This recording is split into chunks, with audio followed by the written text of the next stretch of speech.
So if you don't mind, mute your microphones. And let's see, and come on, where's, okay, hopefully everybody you can nod your head and hopefully you can see the presentation here. So this is a program I did back in, I think, 2011, and I went back through it and revamped it with a lot of new information and got rid of some old stuff that wasn't well put together. But I find this to be a very interesting subject. Earlier when I got on here, I mentioned that the last 2.5 months, I've been spending a huge amount of time, almost 3 weeks out of every month, living out in the forest, which I love doing lots of hiking and lots of exploring. And for an old guy, I can still get around those mountains pretty darn well. But one of my go-to antennas is an in-fed antenna. It's easy to get up in the trees, it's easy to use.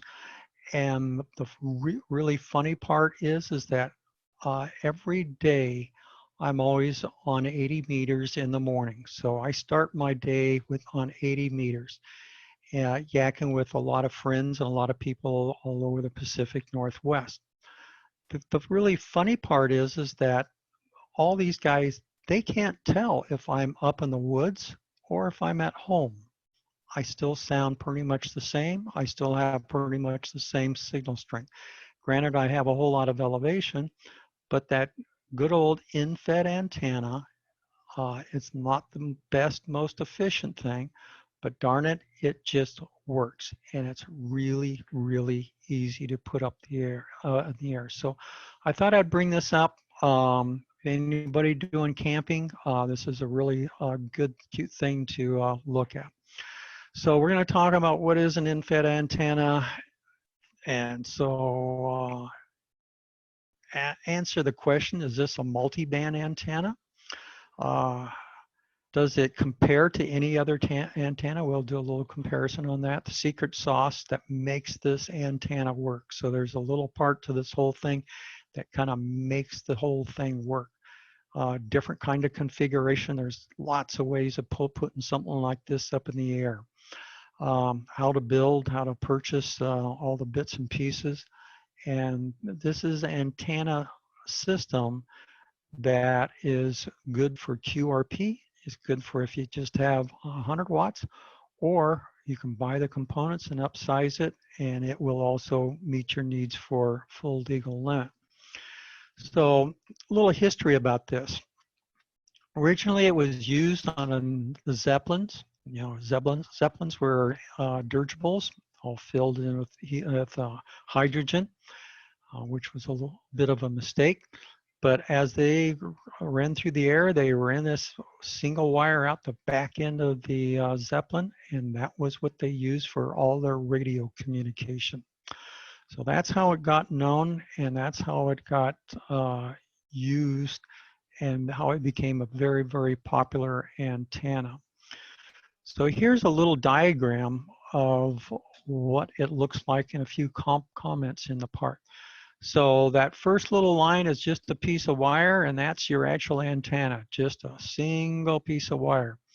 It goes through a little device called an Unum, which is so very akin to what a balun is, except a balun stands for balance. Unum stands actually for unbalanced to unbalanced. So we're going from an unbalanced feed point into an unbalanced piece of coax. And we have coax that goes down to a current choke, which is just another form of a balun. It chokes off any RF.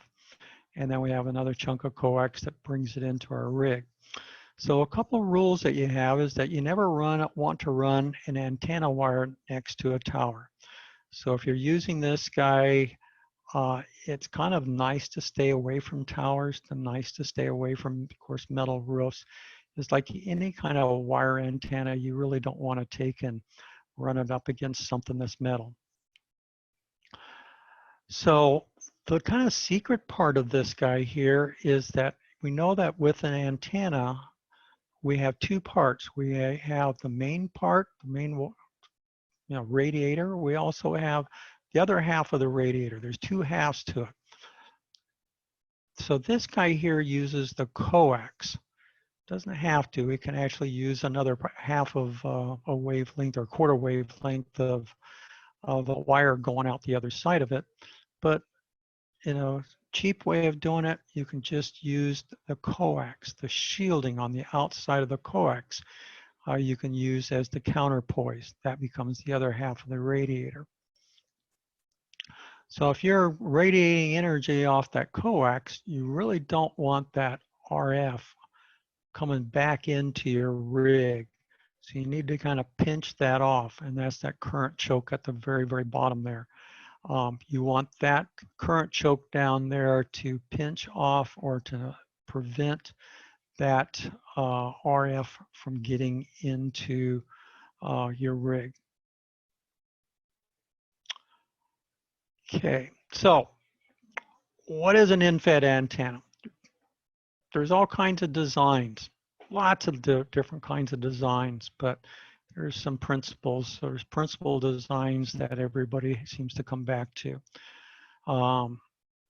So the design to use the feed line, so one of the principles in this is that the design of this is to use your feed line, your piece of coax that goes up to your wire, that uses that coax as that shield as part of as the counterpoise. So that's the other half of the radiating part. Can have reasonable SWR on multiple bands. So that answers one of our questions, that this dude will resonate. It'll work on actually 160, 80, 40, 30, 20, 17, 15, 12, 10. It may not do a real good job on all the bands, but with a tuner, you can usually get the darn thing to end up working on virtually every ham band you want to get access to. So the radiation pattern. This is not a typical dipole. Generally, you have kind of one horizontal piece of wire, then you have your coax. It usually is a vertical part of it. So you have a hodgepodge of radiation patterns. It's not a nice clean, like a nice clean dipole radiation type of pattern. You got a combination of both vertical and horizontal on it. So just be kind of aware of that. So when you do hang it up in the air, you don't have to be particularly concerned about, well, do I want this thing to go north and south? Do I want to go east and west? If I go north and south, do I get better radiation off to the east and west, east coast and west coast? With this guy here, it really doesn't make a whole lot of difference. There is some difference, but you really don't worry about it. So it's a single wire, and it can operate without any radios or ground system. You can use a ground system, but you don't have to have it in there. You can also have a radio system, but you don't have to have it. A lot of times your ground system and your radios can help provide some level of directionality, but it's not actually required. I operate without a ground system at all. My counterpoise is really nothing more than my coax, and my ground part of it is pretty much my camper that I live in, the aluminum frame in it. So here, let's look at, this is a plot. Sorry, this, when it's blown up on a screen, it's not sparkly crystal clear, but this will give you an idea. So this is a plot from 80 meters to 10 meters. You can see that you have your dips. You don't have a perfect SWR, and you're not going to get a one-to-one out of it, but you're going to get something that's in almost all cases below an SWR of 2. Now this is, I have to say, sometimes a perfect world. You don't always get below 2. There's some times where you're lucky if you're going to get something down into the 3, an SWR 3 to 1 or less. But there's some other ways that you can use to kind of tweak that. So you can see, well, here on 80 meters, you can see it's about 1.7, 40 meters. You're getting down to about 1.3, yeah, about 1.3, and blah, blah, all across that. Those are not all that bad of an SWR. And I have to say, this is probably a little bit more than a perfect world. Sometimes you have to deal with a little bit more, but you throw in a decent tuner and you can get those things down where your solid state amplifier can work with this just fine. Pretty cool when you look across that and think about that. You see that this guy is 80 meters to 10 meters. Not a great SWR, but a good SWR with when you throw a tuner in there, but you can hit virtually every single ham band that you want to get access to. So this is kind of a hokey drawing, but you can get the idea. You know, it's kind of nice to have the darn thing hung up in a tree. There should probably be an insulator back here by this pulley there, but you can see your antenna wire there. You have this feed point, which is really that Unum there, and then some chunk of coax there for your counterpoise. Some configurations, you can actually have that feed point, you can actually have a ground lug on it, and you can add on another 20, 30 feet of wire off the other end of it, and then put a current choke right up at the top feed or right next to your Unum there, and choke off the coax or choke off the RF at that point. But I'll give you just a general idea. It's just another wire antenna. Now, being it's just another antenna, there's lots of configurations. You can hang that thing vertical. You can make it a flat top. You can make it a sloper. You can make it an L shape. Sloper is very good because that gives you some amount of, improves your directionality somewhat. L shape is usually if you're in a smaller confined space, you can have it bend the wire a little bit, make it into a sloper, or you can make it a stupid little J-pole, just twist it around anything you want. There's been times I've not had trees that were in the right place and had to bend the wire around in different positions, and the darn thing worked just fine. Okay, height above ground, same rules as any other. Ideally for each of those bands, you'd like to have the thing about a quarter wavelength above ground. It's not always possible, so any height is a good height. I'll say that I think some of you guys have been with me on field day and also on 7QP event, and you know that there isn't much in any as far as a tree that I can't get a wire up and over. So my limitation on the elevation, height above ground, is what size tree.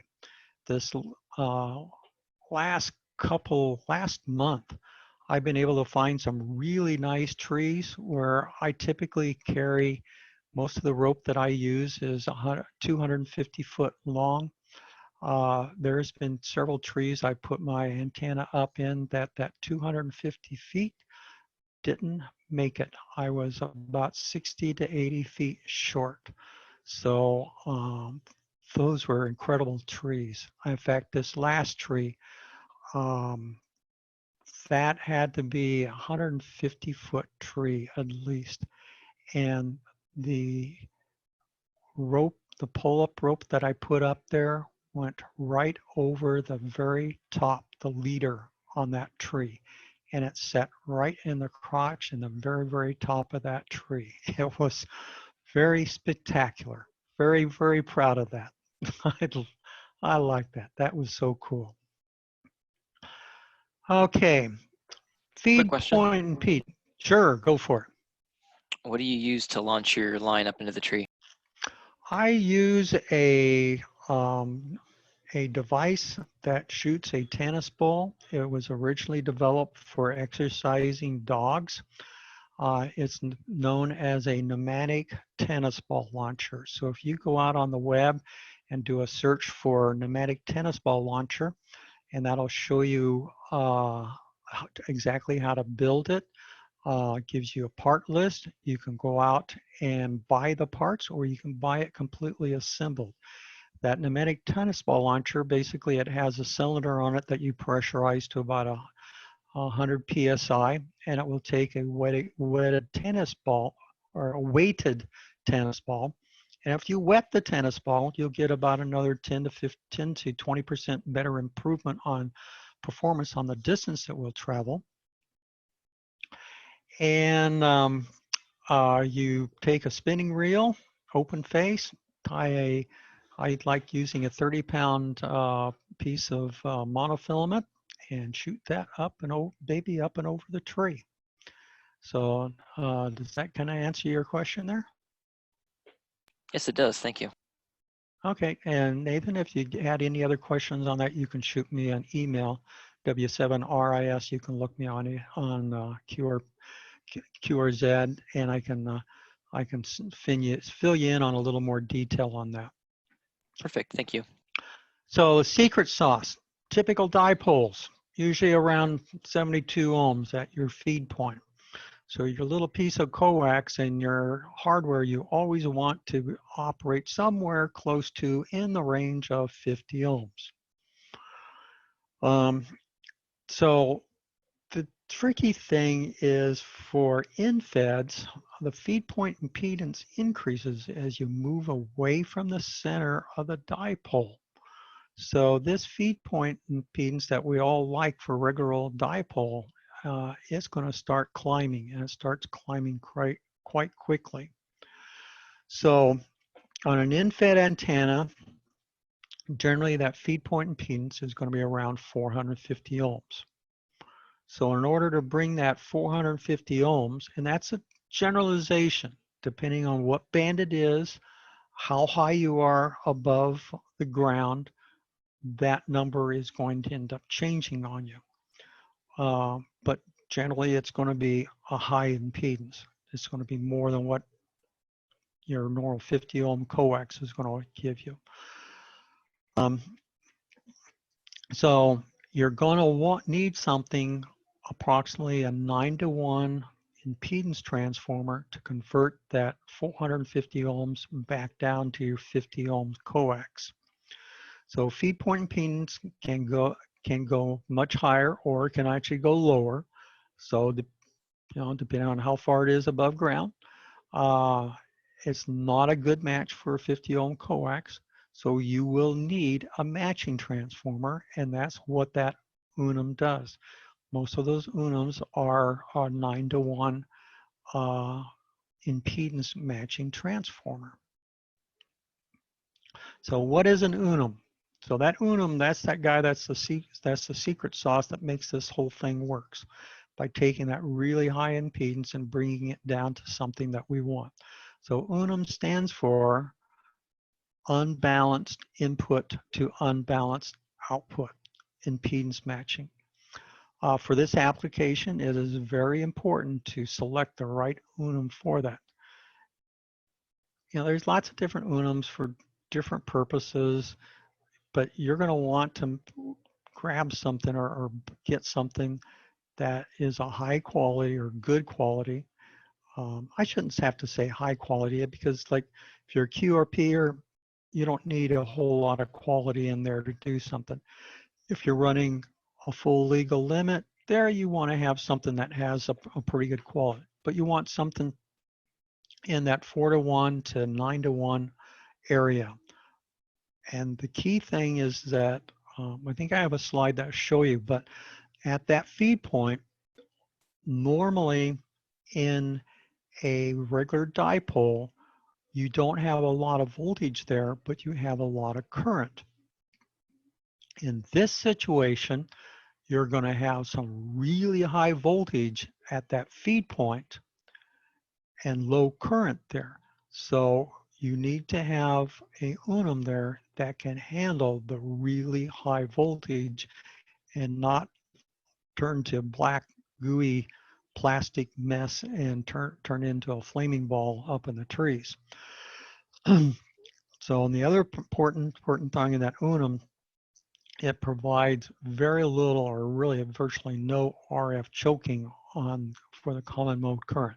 So any unbalanced part of that is going to end up spilling off onto the shielding on your coax, and that acts as the other half of your antenna.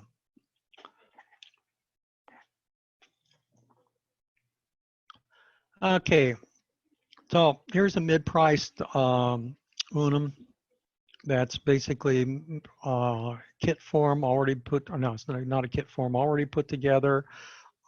Good for running 10, 15, 20, and 40 meters. So it's just a nice kit that has good wire that you can use outside, take it out camping with you. Here's just another closer look at the inside of it. Pretty simple. You have a ferrite core in the middle of it, and you have some windings that go around it. And this situation means that it's really for the higher frequencies. This has a little bit of a tuning capacitor in there that makes it a better match. I think this is probably a 4-to-1, and that little capacitor there does a better job of matching it, bringing it back down into a closer match for a 50 ohm of impedance for your rig. So here's a really cool chart. What wire links do you want? So there's a lot of different wires links out there that'll work for multi-band applications. I show the SW, generally the SWR you get. Long wire links are always more efficient. I did run a test. I had I think a 68 footer that I put up. I tried running on 80 meters, and I had a really, really good match. Not much reactance, almost all pure resistance. But when it came to talking, people couldn't. It was not a really great antenna on 80 meters. It was a fine antenna for 20 meters, but on 80 and 40, it just wasn't that good. Now my good old 125 footer, and this is one that I like really well. It is SWR wise and reactance. It's not a great. It's like a 2.5 to 1, 2.7 to 1 parts of the band. When you get up in the phone part, it's like 2.7. When you get down to the digital part, it's more like about 2.6 or something like that. But so it's a poor match. I have to throw a lot more tuner into it. But when it comes to hearing people on 80 meters, man, it works like a gangbuster. Just really, really good. I have a 175 footer. Now that takes a lot of tree, a lot of distance to put up, a lot of work, because that's a lot of wire at 175 feet. It doesn't work any better on 80 meters than that 125 footer. It pretty much is about the same. SWR is maybe not as good on 80 meters, but that 175 footer, that does a much nicer job on 160 meters. I can get on 160 meters. It tunes real easy, and I can get around on that band very, very nicely. So all wire links aren't created equal. Just because, and also think about this, just because you get a really good tune, a really good match, doesn't mean that the performance is going to end up being all that good. That 68 footer, just good match, but lousy performance. So my favorite one, and I see most people that like the 80 meters, that 124.5 foot, people like really well. If all you're going to work is 40 and 20 meters, I think 20 meters, that 53 footer probably is a good selection. And if you're really in cramped space, you don't mind giving up on 80 and 160 meters, you can do it in 30 feet. And I imagine that 30 footer is probably going to be best on probably 20 meters. So hopefully that gives everybody a good idea about what lengths of wire, and you got some choices out there. There's a site called Balance Designs, and they have a really good working paper on this. And if you look around, do some web searching, there's lots of information on different wire lengths, on pros and cons about using different wire lengths. The 4 that I have listed here are the ones that seem to be the most favorable ones. Okay, this is so anyway, this is so some cautions here. This is an unbalanced antenna, so very likely there will be common mode current. It's not very likely, there will be common mode current coming down the shield on that coax. That's just the way it works. In this system, usually the shield on the coax is used as a counterpoise. You don't have to, and I say usually you're going to use the shield on the coax as a counterpoise. You can just as easily up at the Unum run another wire off the other lug on that and add another 20, 30, 40 feet of wire off of that and use that as the other side of the counterpoise. And don't use the shield on the coax. Before the feed line comes into the shack, you want to make absolutely sure that you have a current choke. That pinches off that current that comes down that feed line. If you don't do that, you're going to have RF in the shack, and it will do all kinds of horrible things to your rig that you have in there, reset it, turn your audio into mush. It's not a good thing when you have common mode current getting into your shack. When you put things up, also make sure if you build your own stuff or you buy stuff, make sure you go through the proper process of waterproofing all of that stuff. You don't waterproof it, you'll get water in it and it will just rust it out and it'll turn to garbage. Here's my cool slide. So this shows a little bit on feed current. Slide in the upper left-hand current, left-hand corner. This is a regular old half wave dipole up there at the feed point. You can see that dotted line. Not a whole lot of voltage through there, but at that point you have maximum current. So this is one of the reasons at that feed point on a regular dipole you want to make sure that you use a current balance, because that's current is what's going to produce the electromagnetic field that is going to travel across space. So let's look at that bottom one. This one here is a picture of a good old in-fed. So it doesn't make any difference whichever wire in you pick, but that's going to be your feed point, either left side or right side. You can see at that point, your voltage is going to be max. It isn't until you get halfway down that wire that you're actually going to be developing current, and that current is going to what's end up correcting or creating your electromagnetic field that's going to grow across space.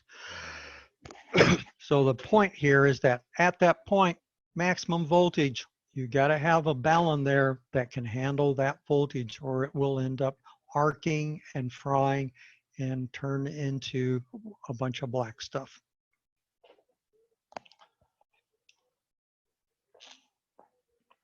So here's a few more pictures.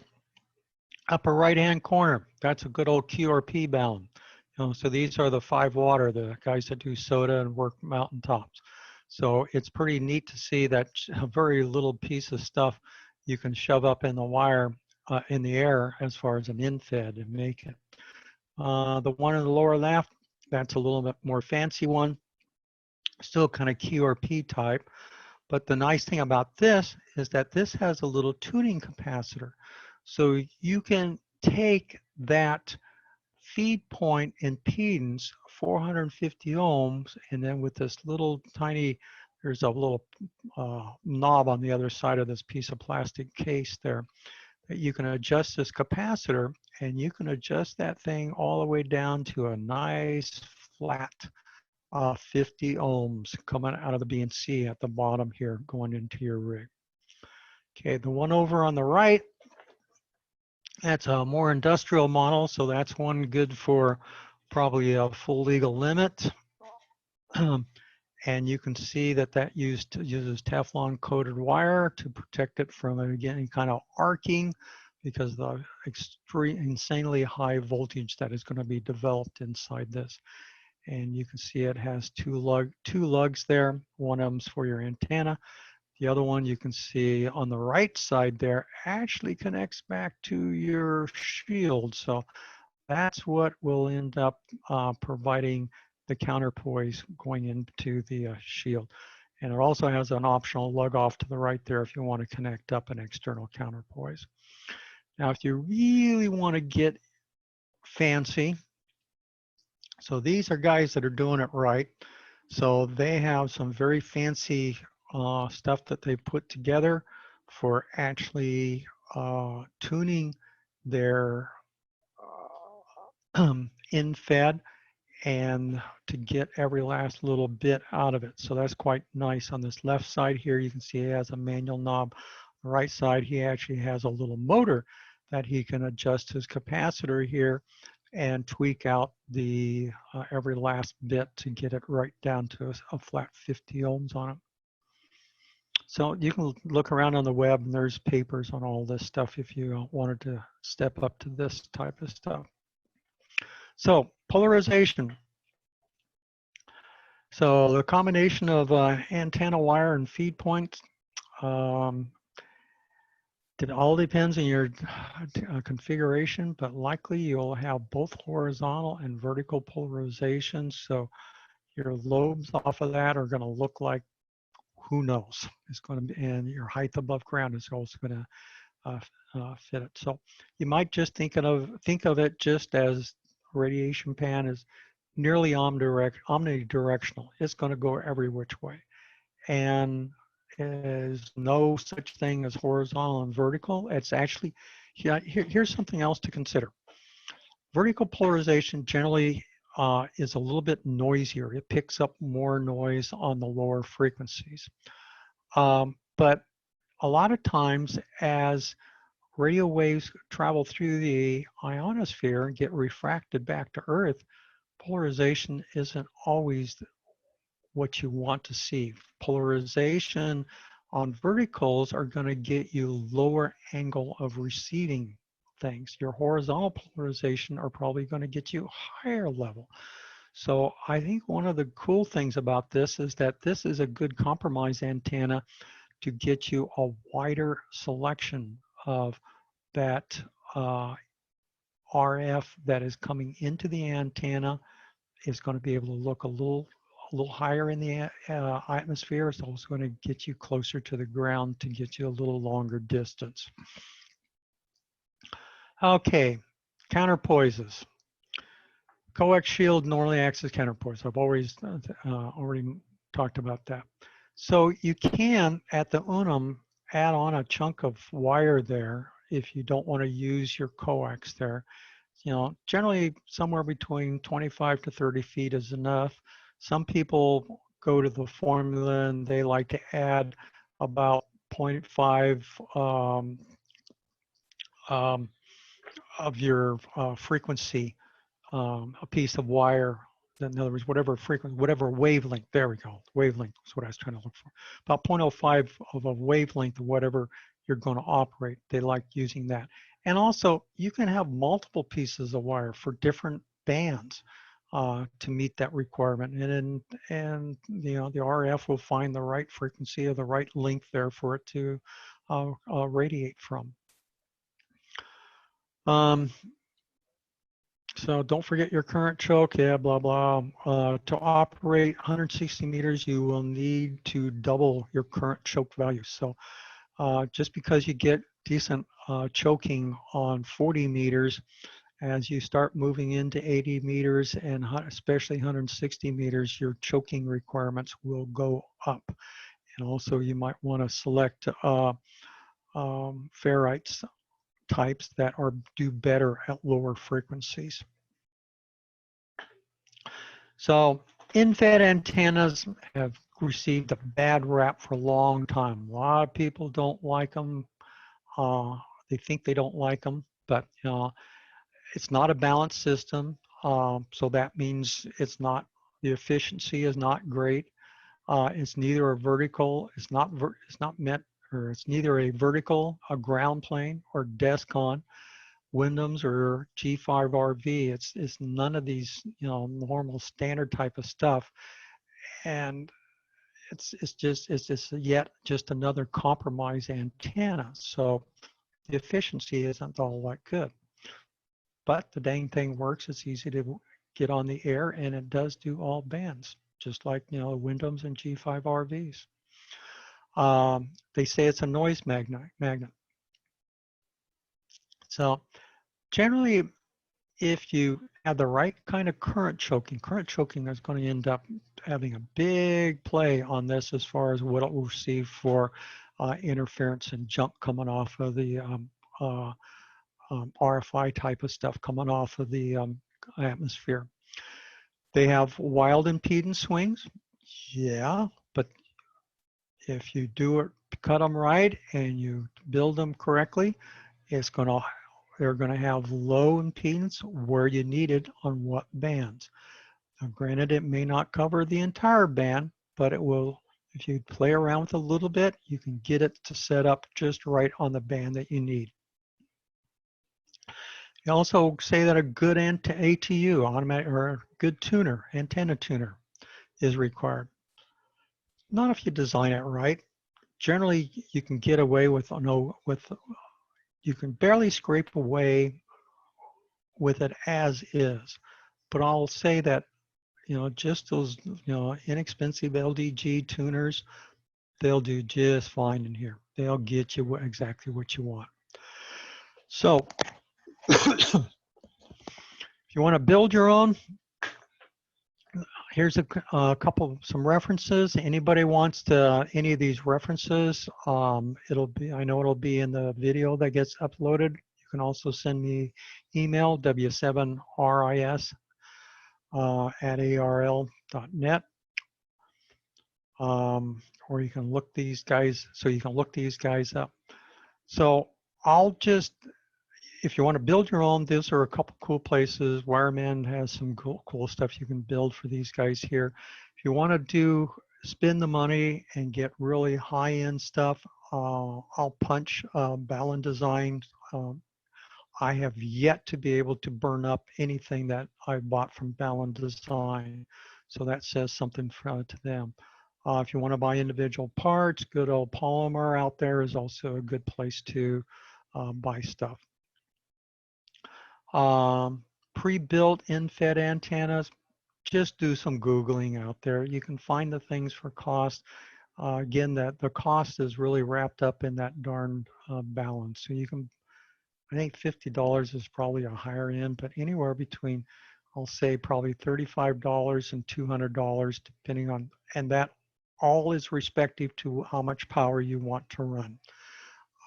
Is going to be based on what kind of power, what the cost is going to be for. So that'll give you some idea if you want to end up buying the stuff or buying parts to build it. So applications, they're good for a limited space. I showed you some shorter antenna links that you can put it in. You can also bend the wire around to fit in the space you have. I love them for portable and emergency services. You've seen me using these at field day and 7QP, temporary antennas, camping, SOTA.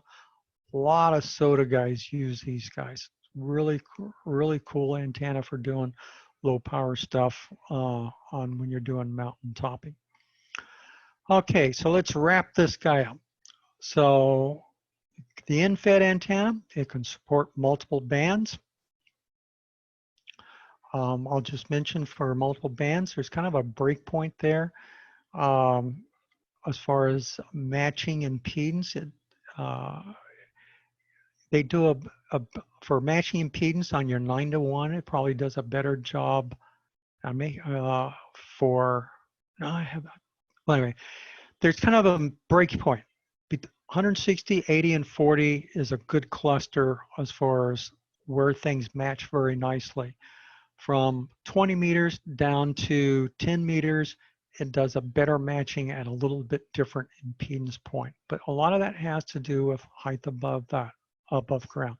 So it's a high impedance feed point. So you got to use Unum. That secret sauce that makes this whole thing work is that Unum.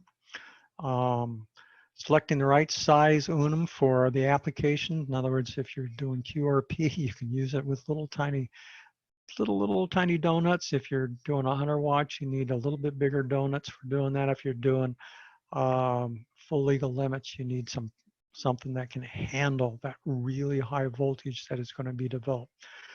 Remember, the feed line is the counterpoise, so you have to make sure that as that feed line gets connected to your rig, you need to choke off any of that common mode current. It's an easy antenna to build at home or to purchase and to install. And I really like when I'm out camping that it's so easy to get up in the trees and install it and make that thing work. So that's the end of the program there. So let me get back to stop unsharing it, and I'll take any kind of questions. Any questions on this little guy? Hey, Mike, this is Owen. Yeah, Owen.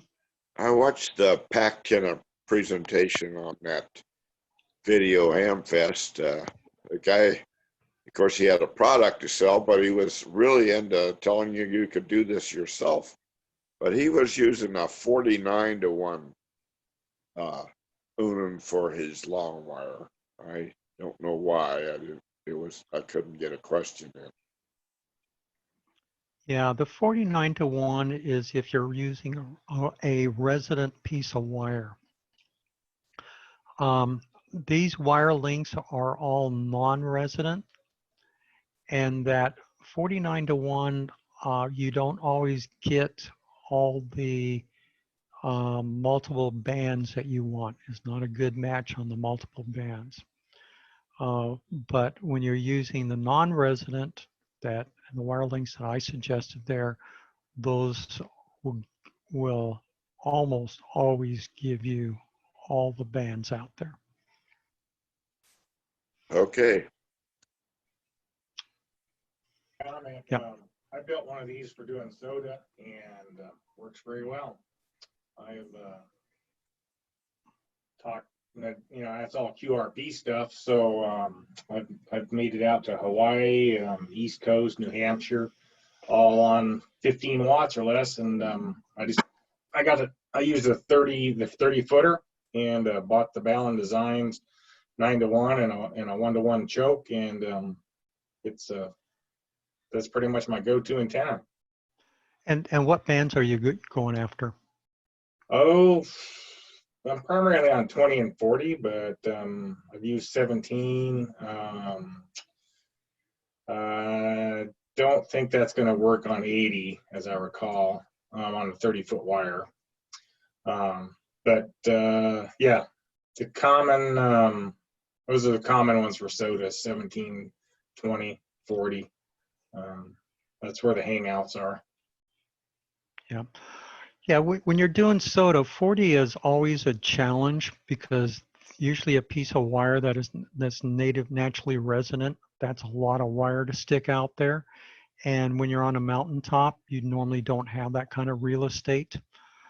So think about that, everybody. On a 30-foot piece of wire, getting it to resonate on 40 meters and doing what all the other big guys do as far as talking across large distances.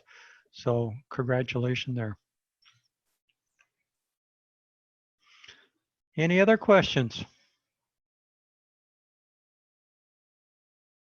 Thank you, guys. Anybody? Go ahead. Oh, I was going to comment, Mike, that I've got the Balance Designs Balance also and love them. I was having a little bit of trouble. I think I was running a 53 foot, which was one of their minimum but recommended lengths.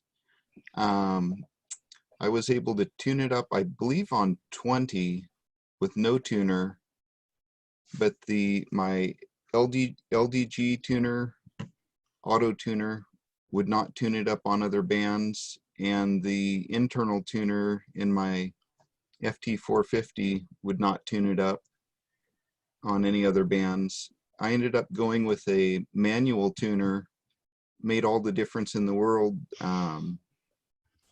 Just basically I could tune the thing up for each band and it was good. Not sure why it acted that way. I did have the current choke and all of that, and tried it with and without a counterpoise, and it for some reason did not want to play well with that length. But when I finally broke down and pulled out the manual tuner, very happy with the end fed. You know, that is a common problem. You're not the only one. An auto tuner doesn't always do exactly what you really like. There's always, and I've had to do the same thing too. I look at it on my antenna analyzer. I said, that thing should tune, but it won't tune on the automatic antenna tuner. And then I slide in a manual tuner. Works just fine. Gives me a perfect match. That was the same kind of thing. I just wanted to share it because there was so much frustration trying to get the darn thing to work on some of the other bands, and it ended up being a lot simpler. I just had to pull out a different piece of equipment as far as the tuner was concerned. So here's something that I've done is with the automatic tuner. I kind of get it to halfway work or halfway tune, but it's still, I can't transmit. It's just still too high of an SWR. On those LDG tuners, you have the ability to, I think on the newer ones, the pro ones, you have the ability to manually add in inductance and capacitance. So I've gone through there and came up with actually a formula, a set of little LEDs on the front of my LDG by poking the up and down buttons on inductance and capacitance, and made that thing work. I don't know why it won't tune it right, but I do have a workaround for it to make that LDG act like a manual tuner. Yeah, mine's not quite that fancy. Mine's an older one, and I was to the point where I was thinking that maybe just the equipment that I had just wasn't going to work. You know, it was so frustrating, but it ended up not being too big of a problem. I had a manual tuner and pulled it out, and no problems with that. I could tune it up basically once per band, and it would be good for the whole band. It wasn't like it was all peaked up really tight on one frequency, which was a good thing. So I could move around. I wasn't limited that way, but it was so frustrating. And I think I'd probably have a different experience if I tried a different length of wire also, but I was kind of limited in the situation that I was in to that length, and I made it work. Yep. So kind of what I do is that I carry 3 different lengths. I have a short length, medium length, and a long length. So that's just what I carry in my toolbox. So depending on the situation that I'm in, I can select whatever length, and I recognize and understand the shortcomings of it. I just was very shocked at, on that shorter length, how poor the performance was on 80 meters. So I know now that if I use my shorter, think of 68 foot, that I'm not going to get decent performance on 80 meters. Give it up. I mean, but it's fine on 40. Another thing, kind of the circle that I went through is that I couldn't get it to give me a good tune on 80 meters with my LDG Pro tuner. And then I said, this isn't right, because I look at my antenna analyzer, and it says it should be able to tune with just fine within the limits of what that LDG says, or what its capability was. So then I threw in a manual tuner, was able to tune it just fine. Went back, so then I remembered, and I guess I have 1 foot up on you in that my Pro version of my LDG has the ability for me to manually tune things in. So once I did that, then I didn't have to keep going back to that manual tuner. So, any other questions out there? Hey, Mike, this is Scott. Yeah, Scott. So, I guess a lot of the impedance issues depend on the configuration too, right? If you have an inverted L configuration, right, versus, I don't know, vertical. Yep. Yeah, like those numbers that I showed there in that one chart, those are pretty much ideal scenarios. And I'll guarantee, depending on how you have it strung through the trees, what band you're on, height above ground, what you have for other metal objects in the area, all of that's going to screw with your impedance. Now, what it means is you're not going to get an ideal impedance. It means you're probably still, like I said, you're going to have to probably bring in play some kind of antenna tuner to fix it up to get a better match into your 50 ohm load.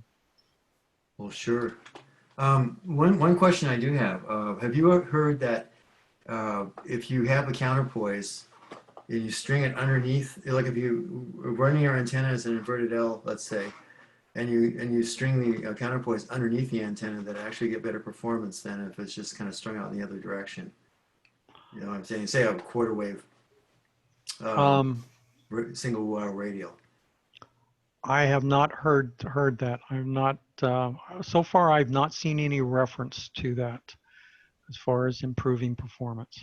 Okay, because I have anecdotal information about that. We've done that using say about the same. You had about 125 foot, but we used about 130 foot wire on 80 meters and strung the radial underneath that, the counterpoise underneath that. And then actually you get, for NVIS anyway, you get a lot better results because you get the reflection off of that wire that's on the ground. You know what I'm saying? Yeah, as long as it's in phase. Right. So, but basically it is. So we actually experience better signal strength doing it that way than running in a random direction, running the counterpoise in a random direction. Huh. That's, of course, assuming that you're using a real wire. Now, you could probably do the same thing with your chunk of coax as you were talking about using the shield. But anyway, that's just an anecdote. Nobody's really done any real experiments that I know of. Yep. Well, I know another guy that uses one of these, and he takes the ground lug on his Unum there, and he attaches it to a chain link fence for his counterpoise. Sure. And that antenna works great. He lives in a trailer court, and so he's pretty limited in what he can have for wire up in the air, and that chain link fence does a beautiful job for him. That's right. Yeah, and I think I should point out too, when you build or get an, I call them uns, by the way, because I like to use the actual language that makes sense. Because like you say balance to unbalanced, and if you're talking about unbalanced to unbalanced, I like to say un to un. Yep. So I don't like that word un. Anyway, the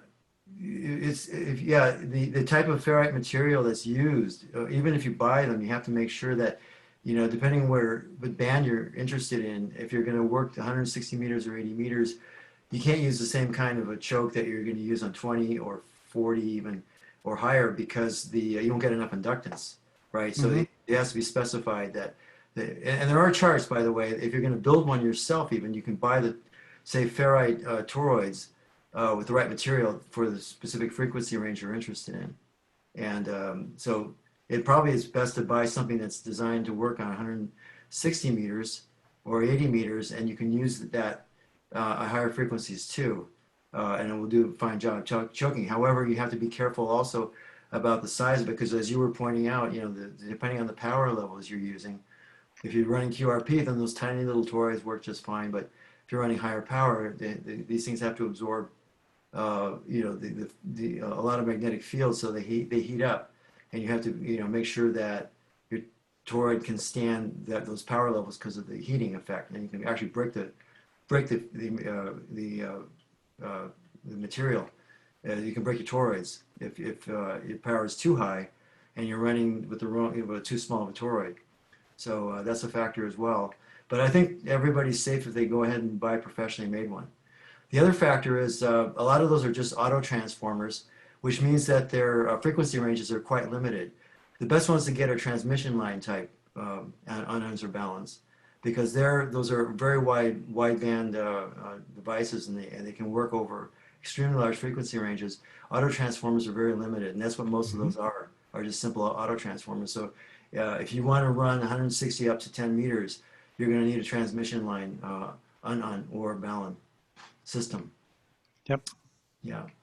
That's where I like going to Balance Design and some of those guys that you pay for quality. Yeah. And those guys, they've been doing this a lot. They've been building these things for a long time. And like I said, I have yet to destroy a Balance that I have gotten from Balance Design. Give me time, I'll try. But anyway, those are all good points. You do need to pay attention to what kind of core that you're using. Different mixes will give you different characteristics as far as the frequency range. Different permeabilities, right? Yep. Any other comments? Dave, you've got to have a comment there. I truly dislike in-fed antennas, so I've been quiet. I said, I know you cannot be not quiet. That's right. Yeah, but they do work. There's a, there is a place for them. Well, if you need a good multi-band antenna, like you were pointing out, Mike, they are good for that. Yep. One thing would be interesting would be to show the radiation patterns. If you're running a long wire, like your 125 footer or 175 footer, and you're going to run it on 20 meters or even higher, then you got multiple. The wire is actually multiple wavelengths long, and when you start doing that, you're going to get these really interesting radiation patterns that split with a lot of split lobes. So it would be interesting to show that one of these days.